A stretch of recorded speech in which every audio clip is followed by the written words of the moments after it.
Hello, everybody, and welcome to Space Station Requiem. It is our monthly meeting, third Saturdays at 4 p.m. Okay, Central you're Standard Time. I'm glitching. it, Am I doing a max yeah, headroom? like your voice, like it's like me. Oh wow. We're all Okay, glitching. that looks weird. My perspective, it's you, Mickey, who's glitchy. Yeah, you're glitching. You're right. It says low system resources may affect your audio quality. Sorry, guys. Sorry. Yeah. It's I me. was gonna say I'm not the one doing max headroom right now. Hold on. Yes, I just No. stated how all old of us are. Okay. What were we talking about today? We're going to go over our blogs, social media, and websites. We're going to talk about our merchandise. We're going to list some of our non-traditional holiday movies that are family favorites. Have an open discussion with some Star Trek trivia. And we're going to sit here and slowly watch Mikey's brain fry as she finds those questions. Hey, I've already found some. I'm good. Okay, so what have we been up to? Analogs and Space Station Requiem shorts have been going up on the website. I did, I think, 2 frightful shorts last month. Because I've been sick, I haven't done any this month. But I'm sure as soon as I start feeling better and I start climbing the walls, because next week I have a procedure on my back, so I'll probably be climbing the walls. I'm not being able to do anything. I might pop another short on there. And the shorts are basically little fillers or tie-ins on how did we go from analogs to Space Station Requiem. Space Station Requiem is going to have basically 2 storylines. We're going to have the one where we are in the Star Trek universe, and as long as we are not making money, I can use the Star Trek universe for the Space Station Requiem saga, Space Station Requiem. So we'll also have some little shorts in there of how we got from one point to another page, maybe a little back history. They're probably be 5-minute reads, 10, 5-10 minute reads tops.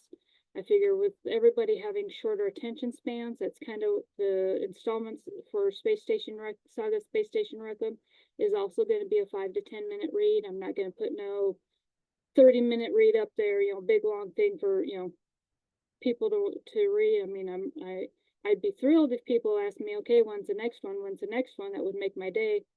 But I understand that we have a lot going on and people just don't have time to sit there and read a big, long story. So that's kind of where that's happening with right there. Saga of Space Station Requiem. I now have hour 2 up. Well, no, yeah, hour 2, because we start at 3 a.m. and then the next log entry is at 4 a.m. and then the next log entry is at 6 a.m.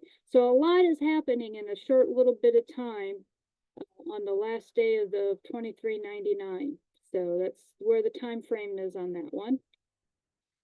Also going to be doing all things science. We've been seeing some enhanced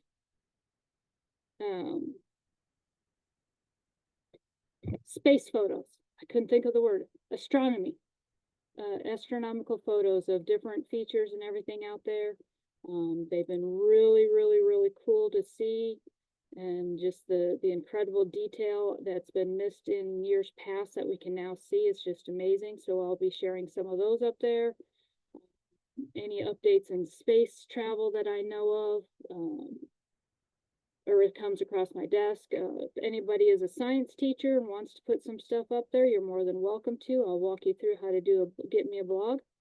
I am finding that I overburdened myself by committing to reading a book a month because, like I said, people have short attention spans. I also have vision issues, and I haven't figured out how to get my Kindle reader to make the text bigger. So once I do that, I'll be able to read books again during appointments. But if you are an avid reader of science fiction, any science fiction, Star Trek, Star Wars, yeah, there's just so much out there. If you have a favorite author that's not out there in the norm, like I love Daniel Aronson, even though I ripped one of his his last books to shreds in my review because it just didn't strike a chord with me, but that's okay. It's my review. It's my opinion. That's what we're looking for. If you've read a book, give us a quick summary, email us a summary at spacestationrequiem@guildsofrequiem.com. Email us a short summary, give us your feedback, what you liked about the book, what you didn't like about the book, your name. If you don't want to use your real name, you can certainly come up with a pen name, nickname, avatar name, whatever you want to call it. If you have a funky little avatar that is you, I'll gladly use that whenever we do a book review submitted by you. If you have any professional websites for yourself that you want to be linked back to, we'll certainly do that. Facebook group, we do have a Facebook group that I drop things in quite frequently. It is open for everyone to post. It is Space Station Requiem General Discussion Group. Give me a second. It's a big long name under Space Station Requiem, and it's a group. Space Station Requiem Science Fiction Fan Club Public Group. So if you look for Space Station Requiem and you look for a group, you're going to find our group. Everyone's welcome to join. We do have 3 questions that we ask, and that's just basically to make sure you're not a bot. And the answer is okay, okay, okay, or not okay. That will not get you approved. It is open for all to post. You can post about science, science fiction, any fandom, funny, PG, no more than PG. If it's not safe for work, we don't want it in there, because there are, believe it or not, there are people who do look at our at Facebook while they're at work, not necessarily while they're working, but we don't want anybody to get in trouble because something pops up. And also some people like to check their Facebook and they have a little kid sitting on their lap. We don't want them to have to all of a sudden answer some questions with, Mommy, Daddy, what's that? So we draw the line at not safe for work. Anything up to that point is great. It's fine. If you have some other stuff, I'll check with one of my friends who's got a group that he might say it's okay to post in his group, but I'm not going to speak for him.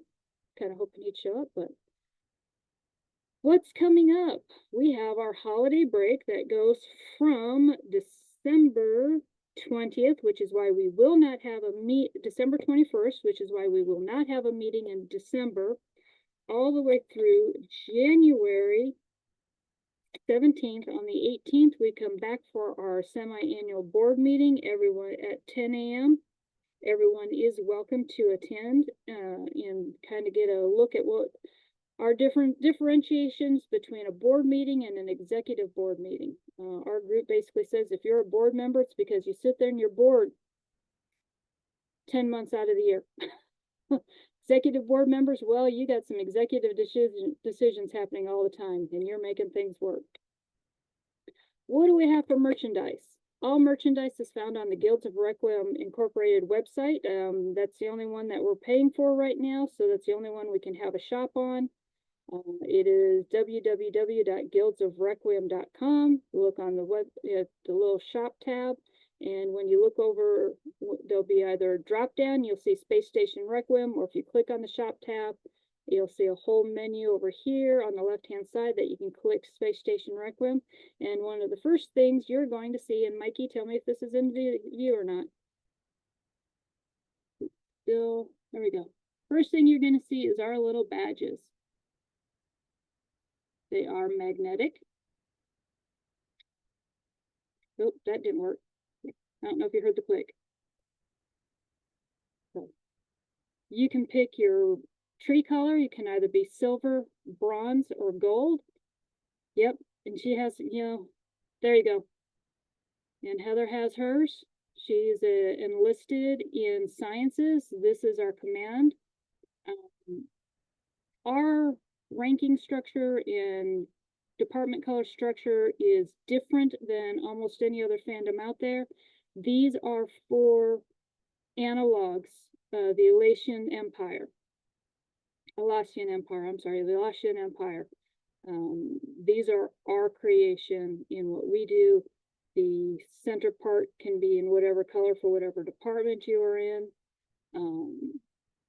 And I think I have them for $15, and that's because these are first run. And when we get to our second run, we'll have fewer printing issues, that will make them more valuable and look better. So we have those. We do have, let me see if I can, oh, let me do this. Stop share. I know everyone gets to see what we have going on here. Give me a second here. Share. Won't let me share all, man. Okay, well, we're gonna have to do this for a second here. So we are gonna come here. Give me a second here and I'll show you exactly what we have. Y'all can see the Guilds of Requiem website, right? Nod heads. Okay. So online shopping.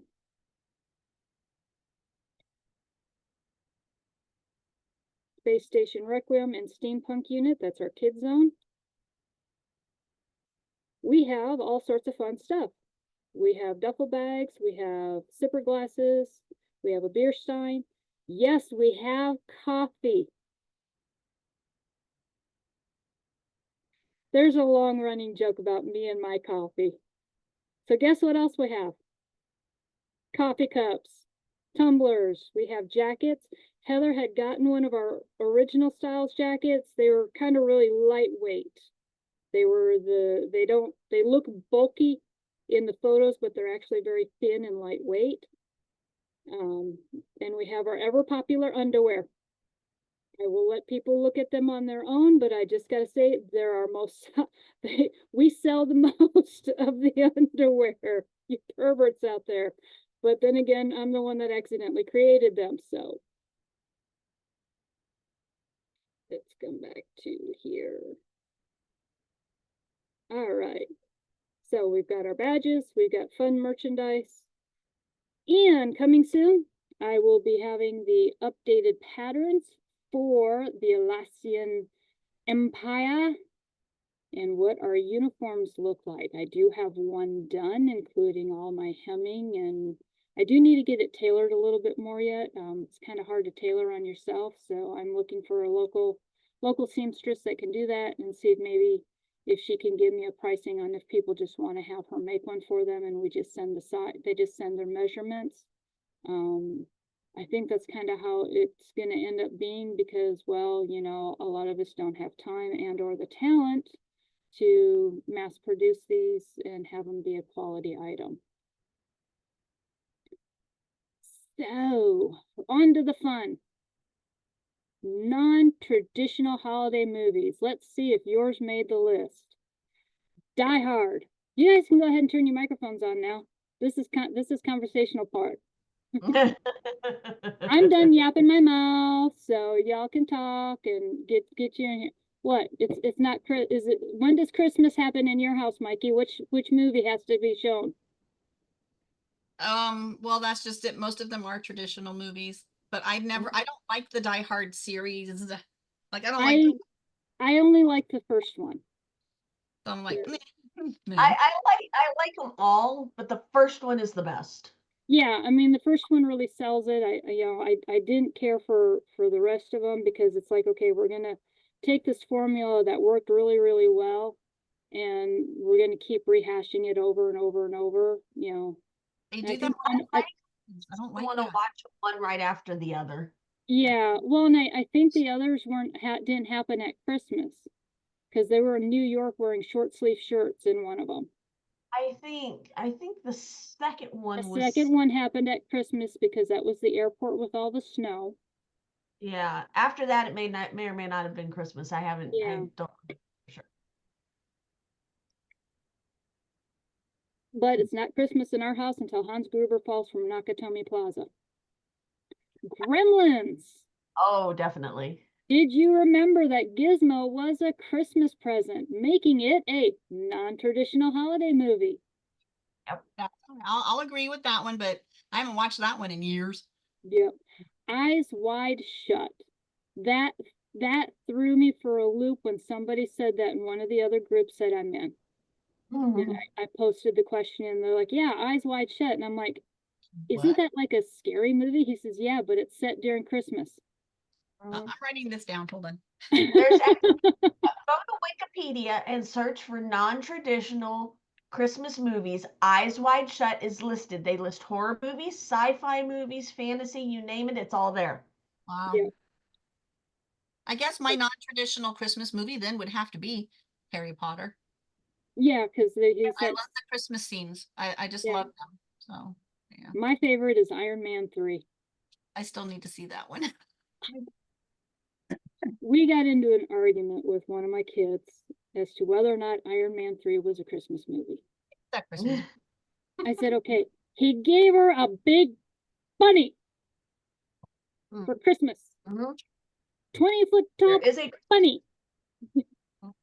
There's Christmas lights in the town with snow. It's a Christmas movie. He says, no, it's not. At the very end, when they're fighting towards the end, what do they pull down besides all the machines? There are Christmas Yeah, lights there. Christmas lights. Yeah, there's a big old Christmas tree made of lights. Man, really needs the movie. Yeah, it's the movie. Nightmare Before Christmas. Of course. I have not I seen mean, that. it's Exactly. I love this movie at Halloween and Christmas. yeah. So I mean, I had some people respond to it going, "Oh no, that's a Halloween movie." No, it's a Halloween and Christmas movie. Yeah, Someone was because saying because it's about Yes. Christmas and Christmas is in the title, then it's a holiday movie and it's not a non-traditional one. Definitely. Because even the director says that it's a Halloween movie, Mm-hmm. but it is a holiday movie. Like you Yep. have to watch this at Halloween and Christmas. So what other movies have let's see here. I've got a couple more. One of them I didn't agree with. I don't know if you can all see this or not. Right now, all I'm seeing is the Okay, so it's slide. just showing the one screen. Okay. Yeah. What else came up? Meet Me in St. Louis from 1944. That came up as a non-traditional movie because while it's not entirely focused on Christmas, it includes a memorable holiday scene where Judy Garland sings Have Yourself a Merry Little Christmas. Right. And it follows the Smith family over the course of a year, and each new season brings new adventures and challenges. Right. Saw that one when I was like 9. Yeah, like real little. Yeah. I say for right now, my favorite falls under horror. Uh-huh. I remember the title is Violent Christmas. It's a relatively, well, I'd say relatively new one. Mm-hmm. Santa was originally a Viking who somehow got cursed into being Santa Claus. And it's called what? I think it's called Violent Christmas. Like And violet there's or coming out. violet. Violent. Violent. Fighting. So another one that came up. I think it's technically falls under horror, but it's not scary. It's more action packed. But I find it. I mean, and with it being Santa, I guess somebody could argue that it is a Christmas movie. Oh, it is because it's set in Christmas too. Yeah, because it's set at Christmas, so I could see somebody arguing that it's, And he is Santa Claus. Santa Claus. Yeah, so that I guess that would be one of those arguments that people nitpick over. But one that popped up for me that just blew my mind, and I'm not sure I want to go watch it by myself, so we might have to have a movie night. Mikey. Okay. It's called Black Christmas from 1974. It's a horror movie that takes place during the holiday season. And it's about a group of sorority sisters who receive threatening phone calls and are terrorized by an unknown bad guy. There's a remake of that too. I saw on There those. is, I just that sounds like Scream, doesn't it? and it was remade in 2019. Well, Yeah. actually there's 2019 and 2020. Oh my God. 2006. So they all three have the same title. Yeah. But yeah, that does kind of sound like Scream. Yeah. Oh, and it has Olivia Hussey in it. I loved her. She is in my favorite version of Romeo and Juliet.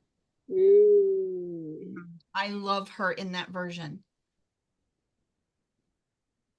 I will tell you that there are some versions of holiday movies that I will only watch one version of it. I will not watch any other versions. And one of them is the a Christmas Carol that has George C. Scott. That is the only version other than the Muppet Christmas Carol that I will watch. I won't watch any other version of it. I like the one with Sir Patrick Stewart. And see, with me loving George C. Scott so Stewart. much in that role, and Yeah. I've tried it. I didn't like it as much. I like my George C. Scott version. My mom likes the Bill Murray Scrooged. That one's okay. I mean, it is funny. It is funny, but yeah, it's.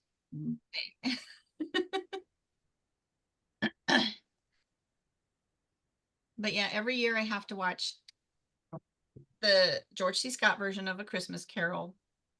It's a Wonderful Life. I'm a big Jimmy Stewart fan, and now Elf, and even though it's not really a Christmas one, and Frozen, Frozen, because I love my Frozen, but it's those first three. I don't even remember watching Die Hard every Christmas. When I was younger, the Charlie Brown Christmas was a regular. Oh yeah, No, I had to watch Charlie Brown Christmas. I forgot. I have those on DVD. Hello, need to watch them. So according to IMDb, film adaptations of Christmas Carol, we have Scrooge in 1935, starring Seymour Hicks. A Christmas Carol in 1951, starring Alistair Sim as Scrooge. Scrooge in 1970 is a musical adaptation featuring Albert Finney. Mickey's Christmas Carol. Oh boy! Scrooged in 1988 with Bill Murray. The Muppet Christmas Carol in 1992. And A Christmas Carol 2009 is an animated version with Jim Carrey starring in multiple roles. And the one that George C. Scott did was from 1984. Was 1984? Yeah, television adaptations as it came up next. We've got A Christmas Carol 1938. It was a live broadcast back then. Mr. Magoo's Christmas Carol came out in 1962. We have A Christmas Carol in 1984 starring George C. Scott. Christmas Carol in 1999 with Patrick Stewart as Scrooge. 2019, a darker miniseries starring Guy Pearce. Really? And it originally was on Campbell Playhouse 1939 radio. Wow. See, I would love to hear. Produced by Orson Welles, starring Lionel Barrymore. Drew Barrymore's dad. So that came out in 1939. So the television adaptation apparently was filmed first. The live broadcast came out in 39, and then there was a radio adaptation in 38 and radio adaptation in 39. Cool. Let's see here. Unique and modern takes is American Christmas Carol, starring the Fonz Henry Winkler, set during the Great Depression in 1979. Black Adder's Christmas Carol in 1988. It's a comedic parody featuring characters from the Black Adder series. Then there's The Man Who Invented Christmas, 2017, a film about Charles Dickens writing A Christmas Carol. There's a Doctor Who Christmas Carol, where he goes to the planet of the singing fish, where he goes back through Christmas. There's also Where They Meet Charles Dickens. So I think that was with Tennant and Billy Piper. Somebody can correct me if I'm wrong in the comments later on, but I think that was Tennant and Billy Piper. So, Mikey, what's our first trivia question? Okay. Hold on, let me pull it back up. Okay. Sorry, my screen gets really bright with those white screens. Okay, here we go. Which Star Trek movie featured the first entirely CG sequence in film history? Higher CG sequence. Isn't that going to be next gen? Generations? No. 4? Star Trek 4? What was the title of it? Because it doesn't tell me which number it was. Voyage Star Home. Trek Voyage Home. Say that again. Star Trek Voyage Home. No. No. The Wrath of Khan. No way. All the Apparently. explosions and everything else. Okay. Boy, I forget CG's been out a while. Yeah. Right, because you don't think about it being back then. And I'm just like, Yeah. oh, I didn't think it was quite that far. yeah. I Okay. mean, so I wonder if the motionless picture is using like stop animation or something. Because It I know doesn't they go went into back and detail. digital. They went back and they redigitized it, enhanced it and everything. Yeah. And I think they redid some of the scenes once CGI became more popular, More high tech too. more high tech. Yeah. Are you guys ready for the next one? Okay. NBC rejected the pilot for Star Trek. What famous comedian got them to take another look? Lucille Ball. Ball. Lucille Ball. She is the mother of Star Trek. I was like, yeah. Okay, okay, because you guys know that I'm so far behind in all of this, really. Okay. I didn't know this until last year. I don't think I knew it until like a couple of years ago. I happened to come across a meme on Facebook. I'm like, really? No way. All right. And then, because I have a couple of more that I thought were really interesting. So I don't know if you want me to go over 3 or not. Yeah, that's fine. We got time. And Gene Roddenberry's original treatment for Star Trek, what was the name of the starship? Yorktown. Yeah, Starship Yorktown. Yay! I just saw an article about that. That's the only reason I know it right now. Only reason I know it was in the trivia question.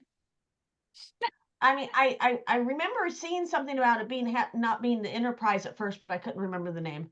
Yeah. That's really interesting because I didn't know that at all. And that was really interesting that That's one of the things I've better. been in the past few years, Well, there's especially more of a history with Enterprise. Yeah, exactly. All right. And then I have 2 more. So which alien race did Ronald Reagan says reminded him of Congress?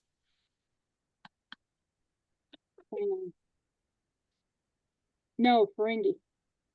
No. What was your first one? Klingons. It's Klingon. Yeah. on I didn't hear it, and then you said no. And I was like, oh, she said something. Yeah, Klingon, and I'm like, compare it to. Now it might be closer to Ferengi. Yeah, I was gonna say Congress now is Ferengi. Definitely Ferengi. Oh my gosh! And then my last one was because But the Grand Nagus is our future president. Oh. I'm sorry, I just broke our no politics rule. Didn't hear it. I don't know what you're talking about. Didn't hear nothing. No politics. We're talking about money because Ferengi's all Yes, money. he is all about money. There you go. There we go. There we go. Justification of my mouth. So the last one is simply because he's one of my favorite characters. Data had a cat. What was its name? Spot. It was what? Spot. Yep, Spot. Yep. Cat I thought it would be something like really like weird, and I'm just like, no, for Data, it's something so simple and not typical cat. Mm-hmm. It fits perfectly. Spot was typically a dog's name, a very simple dog's name, but he called his cat Spot. That works. But yeah, those are the ones that I thought were the cutest and the most interesting kind of questions. So yeah, there you go. There's my questions. All right, now you can continue. Second year, there's another little bit of trivia about Spot. It was more than one cat. Okay, hold on. Played by 6 different cats. Their names were Monster, Brandy, Bud, Tyler, Spencer, and Zoe. And a lizard named Willie briefly played Spot during an episode. Oh yeah, when Spot got turned into a lizard. Yep. when he Okay. de-evolved. I remember that. So I looked up the Doctor Who, Okay. and it's with like I it's not showing up on my screen, the name Matt Smith. Matt Right. Smith? Yeah. Yeah, there was That's one it. with Matt Smith and they were in the deal, so but there was one with Billy Piper.